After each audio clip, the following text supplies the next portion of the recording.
ГСП онлайн. Городские новости сейчас.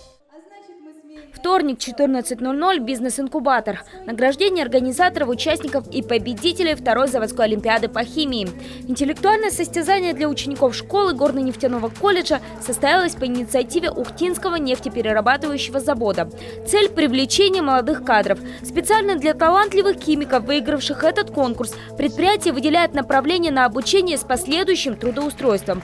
Правда, как оказывается, тот, кто лучше всех написал олимпиаду, пока не планирует пользоваться направлением от завода, а хочет использовать право выбора и вуза, и места работы.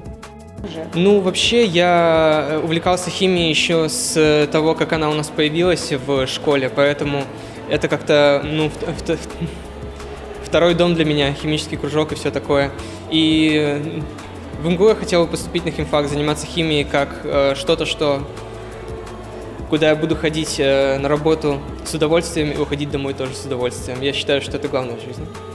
Так что Артем пошел на Олимпиаду не столько ради выгодного приза, сколько ради опыта. Но кроме него возможность воспользоваться направлением и получить место на предприятии «Лукойла» есть еще у 4 ребят, призеров. 3 из которых заняли 3-е место, 1 – 2-е. Для выбора у юных химиков профильные вузы в Уфе, Перми и Волгограде.